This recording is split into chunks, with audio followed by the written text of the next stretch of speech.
Hello everybody, and welcome to another episode of Path to Petalburg with me, Norman. Today I finally have my new team bred. This is a team that Blaziken Burner himself helped me build, and I was really eager to try it out because it featured Mega Gardevoir, one that I have been meaning to try out, but it also featured a few new Pokemon that I rarely ever used, if at all. Such as, you see, my Conkeldurr, Talonflame, my Excadrill, which I've never used before, and a Tyranitar against my opponent with an Aegislash, a Talonflame, a Rotom Wash, and an Amoonguss. It was definitely a good way to introduce this team to competitive battling, and it shows just where this team has strengths and where it has flaws. So, without further ado, let's get into this.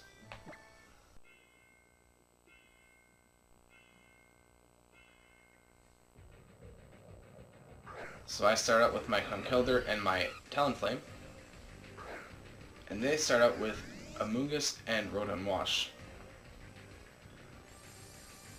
I protect this first turn because I don't want to take a Thunderbolt, and I want to bait out any Protect set that the Amoonguss will use. So Thunderbolt is taken into the Protect, and I Hammer Arm this Rotom for about 80% damage. And their Citrus Berry is going to heal them up to just under half health. And the Spore does come onto my Conkeldurr this turn. But my Conkeldurr does hold the Lumberry, so that sleep will just go away. And Rotom does protect this turn. And I used Overheat here instead of Brave Bird for a couple reasons. One, they had Heatran as a possibility on their team, and also I did not want to take I did not want to give them that kind of a fire boost. And since it's weak to fire anyway, I decided to go for the chance there. Spore does come out onto my Conkeldurr now because it's slower, and I take the turn of sleep there. So I protect here, baiting out a protect from the Amoonguss there, and also to avoid another Thunderbolt from this Rotom here. And I take a second turn of sleep with Conkeldurr here. So I'm going to now Brave Bird this turn because it's unlikely that the Amoonguss slot will protect again. So easy KO there.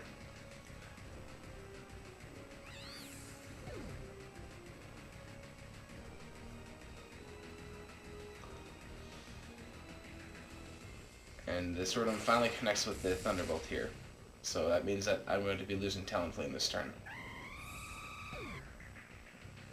But that's not really a problem because my Conkeldurr does wake up here, and another Hammer Arm will knock out the Rotom. Another speed drop here, halving my speed, but since Conkeldurr's not known for its speed, I'm not really worried. So I'm going to send out my Tyranitar here, and they're going to send out their Talonflame and their Aegislash. So not too bad a Pokemon for me to face. So they're going to Brave Bird here into my Conkeldurr slot. And I didn't even bother with the Mach Punch here because it was going to faint anyway, and I really didn't need it to battle anymore. And since my Tyranitar knows Rock Slide, I was just going to Rock Slide and knock it out anyway. So the Aegislash changes the stance there into attack form, and Flash Cannon's my Tyranitar, doing it, almost knocking me out, but it was a critical hit, so it makes sense as to why I did so much damage. And Rock Slide here will take out the Talonflame and about 40 to 50% of that Aegislash health. And I find out here that it is Life Orb Aegislash. So my final Pokemon, Excadrill, comes out in the sand, meaning that the Sand Rush will be activated. And they're going to change stance and King Shield this turn, scouting out what my item is on each of these Pokemon. Excadrill uses Rock Slide, as does Tyranitar.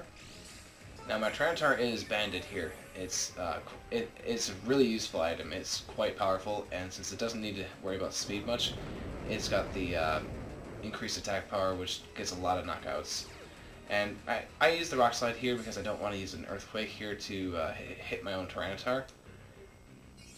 And they're going to Flash Cannon into my Tyranitar. Also, another reason I Rock Slided there was to bait the choice item prediction by my opponent, because a lot of times Excadrill either runs Focus Sash or Choice Item, and since I used Rock Slide twice in a row, it stayed in Bladed form there, thinking that I might be choiced, but I was able to fool them and get the Earthquake off for the quick KO. So, that was a good battle. Neither of us used a Mega that battle, surprisingly, but it was definitely useful.